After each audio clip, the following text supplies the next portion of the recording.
नमस्कार दोस्तों, welcome back to my channel friends. मैं आप सबका अपने चैनल स्टॉक्स फॉर लाइफ में बहुत स्वागत करता हूं। Welcome to STFL family. तो गाइस, बात की जाए यूपीएल की तो आ रही है ब्रेकिंग न्यूज़ बिल्कुल भी अच्छी नहीं है उनके शेयर होल्डर्स के लिए। और यूपीएल में आज हमें एक भारी गिरावट देखने को मिली दोस्तों। अप्रॉक्स की बात की जाए तो 12% गिरा तो दोस्तों ज़्यादा ही था, लेकिन एनी हाउ सर्वाइव किया। लेकिन दोस्तों इतना टैंक होना, इतना स्लम्प होना अच्छी बात नहीं है। बिकॉज अगर बात की जाए तो यूपीएल कोई छोटी मोटी कंपनी नहीं है, निफ्टी 50 का एक हिस्सा है और फिफ्थ लार्जेस्ट एग्रोकेमिकल बिजनेस है दोस्तों पूरे वर्ल्ड की बात की जाए तो। लेकिन खैर, अब इसमें से कुछ आरोप आ रहे हैं। विसल ब्लोअर्स ने कुछ आरोप पहले भी लगाए थे दोस्तों और आज भी हमें देखने को मिल रहे हैं। विसल ब्लोअर्स क्या होते हैं दोस्तों? ये खबरी टाल होते हैं जो किसी भी कंपनी के अंदर आके ऑब्जर्व करते हैं, देखते हैं कि उनकी मैनेजमेंट कैसा है, नहीं है, कंपनी ठीक काम कर रही है फिर नहीं कर रही है। अगर आप सबको याद है, इन्फोसिस में भी दोस्तों हमें यही विसल ब्लोअर का कंप्लेन देखने को मिला था। लेकिन उसके बाद इन्फोसिस का शेयर बहुत ज़्यादा टूट गया था। लेकिन दोस्तों मैनेजमेंट बहुत ही लॉयल, ऑनेस्ट है, इसीलिए वो बाउंस बैक मारा। इसलिए फ्रेंड्स, एचटीएफएल का टॉप पिक इन्फोसिस जैसा स्टॉक रहते हैं जो इतने एलिगेशन के बाद भी भाग जाते हैं। उनके मैनेजमेंट इतना मजबूत है। तो एनीवेज, अभी दोस्तों यूपीएल की बात करनी है। तो यूपीएल फंडामेंटली कैसा है और हमें क्या करना चाहिए, बाई, सेल या फिर अवॉइड? बिकॉज ऐसे स्टॉक दोस्तों जब एक बड़ा लालछन लगता है तो हमें बहुत ही ज़्यादा सक्रिय हो जाना चाहिए। बिकॉज येस बैंक में दोस्तों हमें यही देखने को मिला और आप देख सकते हैं कि येस बैंक, वक्रांकी जैसे शेयर्स में क्या पिटाई देखने को मिली।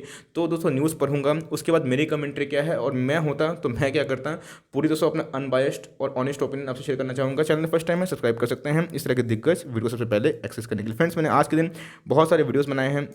आईआरसीटी से टारगेट सेट किया है, आईटीसी का भी टारगेट दोस्तों बहुत ही है और स्विंग ट्रेडिंग के लिए आप इस स्टॉक को ले सकते हैं। इसके ऊपर से मैंने कमेंट्री दी है और अलॉटमेंट कैसे चेक किया जाता है ये देखिए। जिनको मिल गया बहुत बड़ा कॉन्ग्रेचुलेशन दोस्तों। कमेंट बॉक्स में ज़रूर अपनी खुशी को शेयर करिए। सर मुझे मिला, मुझे जान के बहुत ही अच्छा लगेगा। Now the analysis begins.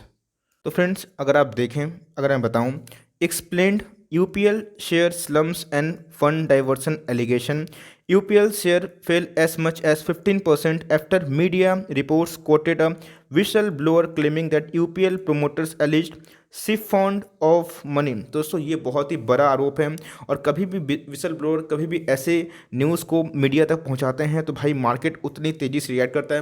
Because friends, market ने बहुत बार देखा है कि ऐसे कंप्लेन से 100 में से एक दो ही कंपनी उभर सकती है। तो अब इस कंप्लेन के पीछे का तथ्य क्या है, यूपीएल की जो मैनेजमेंट है उन्होंने भी कुछ कमेंट्री दी है। तो हमें दोस्तों इसका निष्कर्ष क्या निकालना है, चलिए उसको भी पढ़ लिया। तो फ्रेंड्स, अगर पूरी बात बताऊं, चूंकि दोस्तों थोड़ी अंग्रेजी में है तो इसका मतलब पहले आपको बता दूं। सिफॉन ऑफ का मतलब होता है दोस्तों कि डिसऑनेस्टी के साथ, बेईमानी के साथ पैसा निकाल लेना। तो इस पे दोस्तों एक आरोप लगा है। तो UPL shares fell as much as 15% after media reports, जैसे मैंने बताया दोस्तों विसल ब्लोअर कंप्लेन के बाद। और आरोप क्या है, सिफंड ऑफ मनी, मतलब दोस्तों डिसऑनेस्टी के साथ निकाला हुआ पैसा और बिना दोस्तों मैनेजमेंट को इस बात का पता होते हुए। और किसके ऊपर ये आरोप है? प्रोमोटर्स के ऊपर। The whistle blower allies that the UPL inter into rent deals with the shell company owned by its employee and paid crore of rupees in rent for properties held by them. The shares closed the day 11.26% down at 436.85 on BSE, even as UPL said there is a sustained campaign to malign the image of the company and the group. तो दोस्तों self defence की बात की जाए तो जो promoter है उनके अकॉर्डिंग उन्होंने अपने मीन्स बचाव में ये बोला है कि अपने जो इमेज है, अपनी कंपनी के ग्रुप की इमेज को ख़राब करने के लिए कुछ विसल ब्लोअर ऐसे ही काम कर रहे हैं जो उन्होंने इन्फोसिस में लगाया था। तो फ्रेंड्स, बात की जाए ये जो पैसा का चोरी का आरोप है, अब ये कितना असरदार है ये तो दोस्तों वक्त बताएगा। लेकिन इनके मैनेजमेंट की तरफ से आने वाली पूरी कमेंट्री क्या है, चलिए उसको पढ़ना भी ज़रूरी है। तो आप देख सकते हैं कि यूपीएल क्या कह रहा है इसके ऊपर। तो सीधा यूपीएल डिनाइड, मतलब दोस्तों यूपीएल ने सीधा एक फटकार लगा दिया है।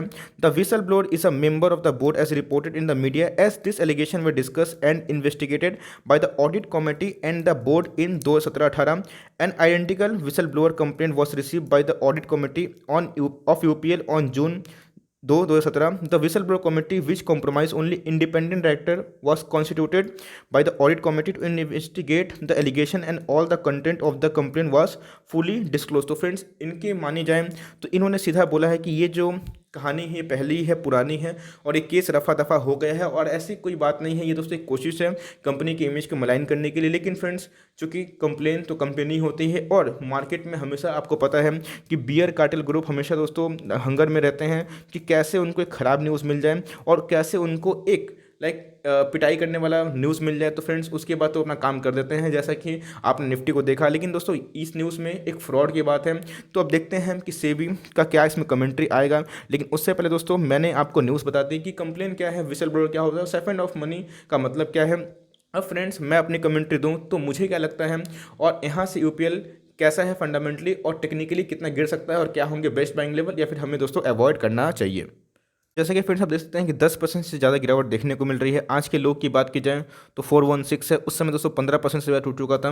बात की जाए आज की हाई की 479 है। 52 वीक लो दोस्तों कोरोना क्रैश में बहुत ज़्यादा गिर गया था, 600 का स्टॉक हुआ करता था और सही में कंपनी बुरी नहीं है। फिफ्थ जैसे बताया मैंने दोस्तों एग्री केमिकल कंपनी में आती है और 33,000 करोड़ की मार्केट कैप है। इंडस्ट्री पी की बात की जाए दोस्तों तो वहाँ से काफ़ी महंगी दिखाई पड़ रही है, बिकॉज प्राइस टू अर्निंग का फॉर्मूला क्या है दोस्तों, प्राइस बाई अर्निंग, और इनके अर्निंग स्लम्प हो गए थे और उस हिसाब से अगर प्राइस अगर बढ़ते हैं अर्निंग कम हो जाती है, जैसा हमें निफ्टी में अभी देखने को मिल रहा है। इसीलिए दोस्तों निफ्टी का जो प्राइस टू अर्निंग का वैल्यूएशन है वो हाई दिखाई पड़ रहा है। लेकिन दोस्तों जैसे ही हमें Q3 के रिजल्ट देखने को मिलेंगे, अगर सबकी अर्निंग बढ़े, रिलायंस, HDFC बैंक और सारे लाइक स्टॉक्स के, तो हमें ऐसा भी देखने को मिल सकता है कि प्राइस टू अर्निंग कम हो जाए। लेकिन फिर भी दोस्तों थोड़ा सा ओवर वैल्यूड रहेगा। तो उसी हिसाब से अगर अर्निंग कम होती है और प्राइस बढ़ती है तो ये दोस्तों एक ऐसा सिनेरियो होता है जहाँ पे आपको प्राइस टू अर्निंग महंगी दिखाई पड़ती है।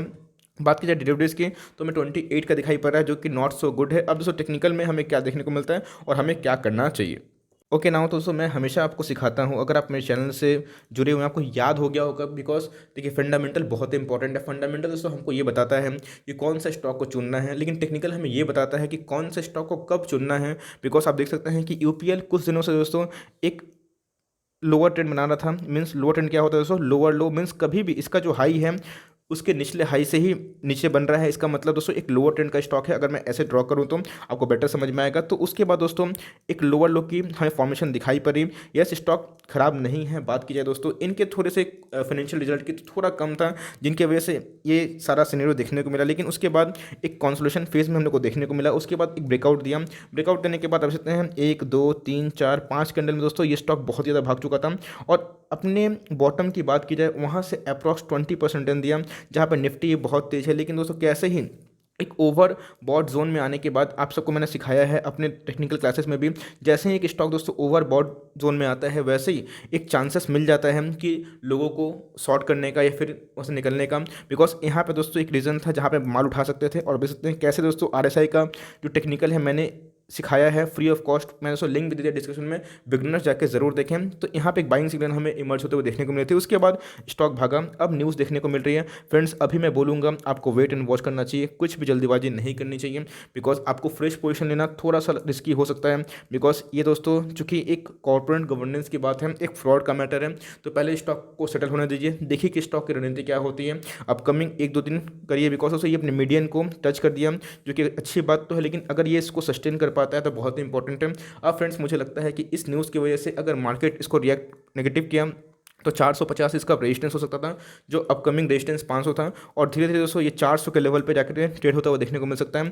अगर आप मीन्स शॉर्ट टर्मर है तो प्लीज़ आप अपना दोस्तों SL 400 के लगभग पे लगा के रखिए, बिकॉज ये अल्टीमेट बहुत जगह पे 400 का सपोर्ट लेते हुए देखने को मिला। अगर दोस्तों 400 भी डर लग रहा है कि वो हिट हो जाएगा तो 390 का लगा सकते हैं, बिकॉज दोस्तों आरोप अगर सिद्ध हो जाते हैं या फिर खराब आरोप लगते हैं तो ये न्यूज़ बहुत ही ख़राब होती है कंपनी के लिए नहीं बल्कि उनके शेयर होल्डर के लिए, बिकॉज वो रातों रात दोस्तों लाइक कंगाल हो सकते हैं। इसीलिए अभी दोस्तों फ्रेश एंट्री करना अच्छी बात नहीं होगी, बिकॉज कंपनी नो डाउट अच्छी है, लेकिन जिस हिसाब से आरोप लग रहे हैं पहले फ्रेंड्स आरोप को देखिए कि क्या दिशा हो रहा है और इसमें जो बड़े बड़े रेगुलेटर्स हैं उनकी क्या कमेंट्री आ रही है, तभी फ्रेंड्स हमें कुछ डिसीजन लेना है। हमें कोई लाइक उत्तेजना में आके कोई वैल्यू इन्वेस्टर अभी नहीं बनना है। वैल्यू इन्वेस्टिंग के ऊपर बहुत सारे अच्छे अच्छे स्टॉक का मैंने वीडियो दोस्तों अपने चैनल पर शेयर की है, आप जाकर ज़रूर उसका लुत्फ उठाएं। लेकिन अभी फ्रेंड्स इसमें थोड़ा सा दूरी रहे। अब जिन्होंने ऐसे स्टॉक को 500 के लेवल पे लिया है फ्रेंड्स, मैं बोलूँगा आप फिर भी अपना स्टॉप लॉस लगा के प्ले करें।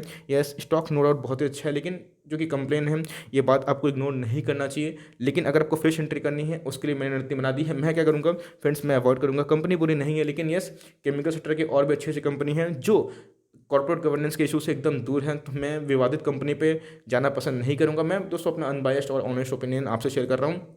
आप चाहे तो कंप्लीटली मुझसे डिसएग्री भी हो सकते हैं। So for timing that's the end of the video analysis, honest video analysis on why UPL fall, और क्या न्यूज़ हम लोग को देखने को आ रही है और क्या एक फ्रॉड का मैटर है और हमें क्या देखने को मिल सकता है, बिकॉज आज तो बहुत ज़्यादा गिरावट हो गई। अगर फ्रेंड्स मेरा एफर्ट आपको अच्छा लगा तो लाइक करके जरूर इंकरेज करिएगा, चैनल फर्स्ट टाइम सब्सक्राइब कर सकते हैं। फर्दर कोई डाउट है प्लीज़ ड्रॉप योर डाउट, कोई भी स्टॉक को रिव्यू चाहिए उसका नाम भी जरूर लिखें। I would love to make a video on your demand. तो गाइस स्टॉक फटाफट भी सीरीज आएगी इसके बाद, आप उस सीरीज को प्लीज़ मिस ना करेंगे जहाँ पे वीडियो एक चर्चा अनेक होती है। तो गाइस मिलते हैं जल्दी, bye, thanks for watching friends, God bless you all.